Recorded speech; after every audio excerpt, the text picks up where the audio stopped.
नमस्कार दोस्तों, स्वागत है संस्कृत ज्योति एकेडमी चैनल में। आप सभी को पता होगा हम कुछ दिनों से अग्नि सूक्त का पाठ आरंभ किए हैं। अग्नि सूक्त के 5 भाग अपलोड हो चुके हैं। आज छठा भाग होने जा रहा है। 5 भागों में हमने अग्नि सूक्त के 5 मंत्रों को बहुत ही सरलतम ढंग से पढ़ा है। आज हम पढ़ेंगे अग्नि सूक्त के छठे मंत्र को। तो देखिए, चलिए देखते हैं अग्नि सूक्त। अग्नि सूक्त ऋग्वेद के पहले मंडल का पहला सूक्त है। इसके ऋषि मधुछंदा और देवता अग्नि हैं। तो चलिए शुरू करते हैं अग्नि सूक्त का पहला भाग। दोस्तों, अग्नि सूक्त के छठे भाग को आरंभ करने से पहले मैं आप सभी के लिए एक सूचना दे दूं कि अगर आप सभी को मेरी ये पीडीएफ पसंद आ रही है, आपको ये पीडीएफ चाहिए, तो आप हमारे टेलीग्राम चैनल संस्कृत ज्योति एकेडमी नाम के चैनल से एक टेलीग्राम चैनल है, आप उस चैनल को लिंक के थ्रू ज्वाइन कर लीजिएगा। वहाँ आपको यह पीडीएफ अग्नि सूक्त समाप्त होने के बाद दे दिया जाएगा। लिंक डिस्क्रिप्शन में है, आप लिंक के थ्रू जाके टेलीग्राम चैनल से जुड़ सकते हैं। तो चलिए अब हम छठा मंत्र आरंभ करते हैं। मंत्र देखते हैं, मंत्र में क्या कहा जा रहा है। मधुछंदा ऋषि स्तुति कर रहे हैं। यजमान के कल्याण के लिए अग्निदेव की स्तुति की जा रही है। तो मंत्र देखते हैं। मंत्र इस प्रकार है, यदंग दासु से त्वमग्ने भद्रं करिष्यसि तवेत सत्यमंगिरः। यदंग दासु से त्वमग्ने भद्रं करिष्यसि तवेत सत्यमंगिरः। अब अन्वय देख लेते हैं। अन्वय के अर्थ को भी समझेंगे। पहले अन्वय देखिए। अन्वय में क्या कहा गया है। अंग अग्ने त्वं दासुषे यत् भद्रं करिष्यसि अंगिरः तत्तवइत सत्यम। अंग अग्ने त्वं दासुषे यत् भद्रं करिष्यसि अंगिरः तत्तवइत सत्यम। तो यह है हमारा अन्वय। अब इस अन्वय में कहे जाने वाले सभी शब्द के अर्थ को भी समझ लेते हैं। और क्या सभी शब्द का क्या तात्पर्य सायण जी कर रहे हैं उसको हम समझेंगे, क्योंकि सायण के अनुसार अर्थ परीक्षाओं में पूछ ली जाती है, खास करके यूजीसी नेट के सिलेबस में। अगर आप इसी तरह से सभी सूक्तों को सायण भाष्य के अनुसार सरलतम ढंग से पढ़ना चाहते हैं तो आप इस चैनल को जरूर सब्सक्राइब करें और वीडियो को अन्य लोगों तक पहुंचाएं जिनको ऐसी वीडियो की आवश्यकता है। तो चलिए हम देखते हैं सायण भाष्य के अनुसार एक एक मंत्र के अर्थ को, और वीडियो को अंत तक जरूर देखिए, आपको पूरी बात समझ में आ जाएगी। तो सबसे पहले यहाँ पे देखिए, सबसे पहला शब्द यहाँ पे अंग है। अंग यह एक निपात है। अंग एक निपात है। कैसा निपात है। अभिमुखीकरणार्थक निपात है, यानी कि किसी को अगर अपने अभिमुख करना हो, किसी का ध्यान आकृष्ट अपनी तरफ करना हो, तो उसके लिए यह निपात व्यवहार किया जा सकता है। जैसे ऋग्वेद में यहाँ यह निपात प्रयुक्त है। अग्निदेव की आभिमुख्य चाहते हुए अग्निदेव को संबोधन कर रहे हैं मधुछंदा ऋषि, एक प्रकार का संबोधन है, इसीलिए इसको यहाँ जोड़ दिया गया है। अंग अग्ने यानी संबोधन है ये। अंग अग्ने का क्या तात्पर्य है। पहले अंग का तात्पर्य देखिए। अंग इति अभिमुखीकरणार्थक निपात है, यह अभिमुखीकरणार्थक निपात है। और उसके बाद में अंग अग्ने, जब ये अग्नि से मिल जाता है तो किसका अर्थ क्या होता है। हे अग्ने। अंग अग्ने हे अग्ने, यानी कि हे अग्निदेव त्वम। हे अग्निदेव त्वम। हे अग्ने त्वं। हे अग्नि त्वं, यानी कि हे अग्नि देवता तुम। अब अग्नि देवता से क्या कह रहे हैं, आगे चलिए आगे देखते हैं एक एक शब्द के अर्थ को। अग्निदेव से क्या कह रहे हैं मधुछंदा ऋषि। अंग अग्ने हे अग्ने त्वं। हे अग्नि त्वं दासुषे ये बहुत ही महत्वपूर्ण शब्द है, आप सब जरूर इसे याद रखें। दासुषे हवीर दत्तवते यजमानाय तत्प्रीत्यर्थम। दासुषे का क्या अर्थ करते हैं सायण जी। दासुषे का क्या अर्थ करते हैं। दासुषे का अर्थ करते हैं, दासुषे हवीर दत्तवते यजमानाय। दासुषे हवीर दत्तवते यजमानाय तत्प्रीत्यर्थम, यानी कि हे अग्निदेव तुम दासुषे यानी कि हवि प्रदान करने वाले, यजमानाय यानी यजमान के लिए, उस तत्प्रीत्यर्थम उस यजमान की प्रीति के लिए, उस यजमान की प्रसन्नता के लिए हमने 3 शब्द का तात्पर्य समझ लिया। अंग अग्ने हे अग्निदेव त्वम तुम दासु से यानी कि यजमान के लिए, जो हवि प्रदान करने वाले यजमान के लिए, हवीर दत्तवते यजमानाय, हवि प्रदान करने वाले यजमान के लिए, यजमान के किसके लिए, उस यजमान के, हवि प्रदान करने वाले यजमान के प्रीति, उस हवि प्रदान करने वाले यजमान की प्रसन्नता के लिए, प्रसन्नता के लिए, प्रसन्नता के लिए आगे क्या कहा जा रहा है, यत भद्रं करिष्यसि। अब इसका अर्थ समझेंगे। यत भद्रं करिष्यसि का क्या तात्पर्य है, चलिए समझ लेते हैं। यत भद्रं करिष्यसि, यत भद्रं का क्या तात्पर्य है, यत भद्रं करिष्यसि, यत भद्रं, पहले तो आप भद्रं का तात्पर्य समझिए। भद्रं का क्या अर्थ है, भद्रं अर्थात कल्याणम। भद्रम से क्या तात्पर्य है, कल्याणम।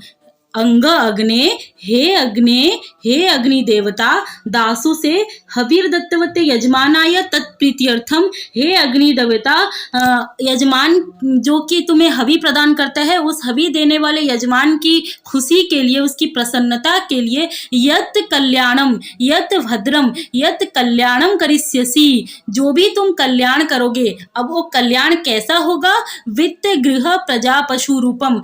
हे अग्नि देवता, तुम अपने हवि प्रदान करने वाले यजमान के लिए जो भी कल्याण करोगे, जो भी वित्त गृह प्रजा पशु रूपी कल्याण करोगे, यानी कि वित्त दान करोगे, उसको घर दिलाओगे, उसकी प्रजा की वृद्धि कराओगे, उसको पशु दिलाओगे, कि इस तरह से जिस प्रकार से भी तुम उसकी कल्याण करोगे, वो कल्याण क्या है, वो कल्याण क्या है, तो वो कल्याण आइए मंत्र में देखते हैं। वो कल्याण क्या है, अंग अग्ने, हे अग्नि देवता, तुम दासों से हवि प्रदान करने वाले उस यजमान की प्रसन्नता के लिए, यत भद्रंग, जो भी कल्याण, वित्त गृह प्रजा पशु रूपी जो भी कल्याण करिष्यसि करोगे, अंगिरह, हे अग्नि देवता, हे अंगिरस गोत्र वाले अग्नि देवता, अंगिरह, यहाँ भी अग्निदेव को संबोधन किया जा रहा है।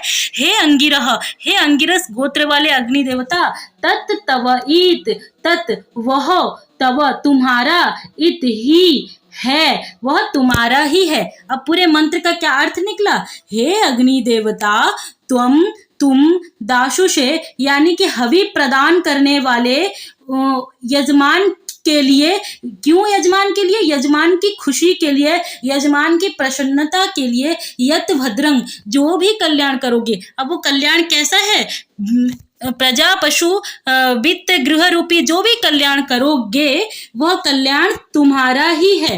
वो अंगिरह, हे अंगिरस गोत्र वाले अग्नि देवता, वह कल्याण तुम्हारा ही है, तुम्हारा ही है। सत्यम यानी कि यही सच है। तो मधुचंदा ऋषि कह रहे हैं, मधुचंदा ऋषि मंत्र में क्या कह रहे हैं, हे अग्निदेव, हे अग्निदेव, तुम अपने हवि प्रदान करने वाले यजमान के लिए जैसा भी कल्याण करो, चाहे उसे वित्त दे के कल्याण करो, चाहे उसे गृह दे के कल्याण करो, चाहे उसकी प्रजा की वृद्धि करो, चाहे उसे पशु दे के कल्याण करो, वो सब तुम्हारा ही है। तुम्हारा से क्या तात्पर्य है, तत्तवइत, वो सब तुम्हारा ही है। वो सब तुम्हारा क्या है, वो सब तवइत, तवैव सुख हेतु इति, तवैव सुख हेतु रीति, सुख हेतु रीति। कौन लिख रहे हैं, सायन लिख रहे हैं। इसका तात्पर्य तवइत, तवैव सुख हेतु इति, यानी कि वो तुम्हारे सुख का साधन होगा। अब अग्निदेव, अगर यजमान का कल्याण करेंगे, यजमान को वित्त गृह प्रजा पशु रूपी यागफल दे के अगर उसकी प्रसन्नता के लिए उसका कल्याण करे, इससे अग्निदेव की जो है, अग्निदेव का सुख कैसे वृद्धि होगा, इससे अग्निदेव कैसे सुख पाएंगे, वो कल्याण अग्निदेव के सुख का हेतु कैसे होगा। सायन इसका तात्पर्य ऐसे कैसे ले रहे हैं, तवइत का तात्पर्य क्या लिया गया है, आप सब देखिए। तवैव सुख हेतु इति शेष, तवैव मतलब किसका, तव अर्थात अग्निदेव का, अग्निदेव के सुख का हेतु है। जो भी अग्निदेव, जो भी यजमान के कल्याण करेंगे, जो भी हवि देने वाले यजमान का जैसा भी कल्याण करेंगे, वित्त गृह प्रजा पशु आदि के द्वारा जो भी कल्याण करेंगे वो सभी अग्निदेव के सुख का हेतु होगा।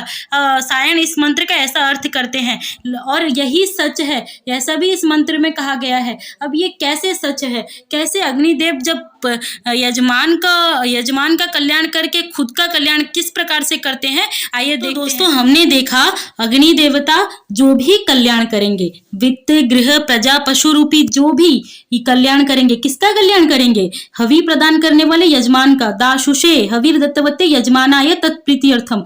हवि प्रदान करने वाले यजमान के प्रीति के लिए, प्रसन्नता के लिए उसकी जो भी कल्याण करेंगे वे सारे कल्याण अंत में अग्निदेव के सुख का साधन बनेंगे। कैसे अग्निदेव के सुख का साधन बनेंगे, तो चलिए देखते हैं कैसे अग्निदेव के सुख का साधन बनेंगे ना। सायण इस मंत्र के तात्पर्य को समझाते हुए लिखते हैं, यजमानस्य वित्तादि संपत्तौ सत्यम उत्तर कृत्व अनुष्ठानेन अग्नेरेव सुखम भवति। यजमानस्य वित्तादि संपत्तौ सत्यम उत्तर कृत्व अनुष्ठानेन अग्नेरेव सुखम भवति। यानी कि अग्नि की कैसे सुख होती है, अग्नि देवता की सुख कैसे होती है, अग्नि देवता को सुख कैसे प्राप्त होता है, जरा देखिए। सायण जी पूरे मंत्र के अर्थ को बहुत ही अच्छे तरीके से समझा रहे हैं। बोल रहे हैं यजमानस्य, यानी कि यजमान के पास, यजमान का जब वित्त आदि धन संपत्ति होता है, जब धन संपत्ति वाला यजमान होता है तो वो बाद में क्या करता है, याग का अनुष्ठान करता है, यज्ञ कराता है, याग कराता है और क्रतु अनुष्ठान, उस याग के अनुष्ठान से वो क्या करता है, अग्नि देवता को प्रदान करता है, अग्नि देवता को हवि प्रदान करता है और उस हवि से अग्नि देवता संतृप्त होते हैं। इससे क्या पता चलता है, इससे सुख किसको प्राप्त होता है, अंत में आकर सुख किसको प्राप्त होता है, अग्नि देवता को प्राप्त होता है। तो यजमान जिसके पास धन संपत्ति होते हैं, जिसका कल्याण अग्नि देवता करते हैं, वित्त, प्रजा, पशु आदि से जिसकी कल्याण अग्नि देवता करते हैं, वो यजमान याग अनुष्ठान के द्वारा, हवि प्रदान करने के द्वारा अग्निदेव को सुखी करता है। तो अंत में अग्निदेव इसी प्रकार से सुखी होते हैं। तो वास्तव में क्या पता चला, एतच्च सत्यम न त्वत्र विसंवादो अस्ति। यह सच है, यह वास्तविक बात है। मधुचंद्र ऋषि इस मंत्र में जो भी कह रहे हैं वो वास्तविक बात है। वास्तव में यही सच है कि अग्नि देवता जब प्रजा पशु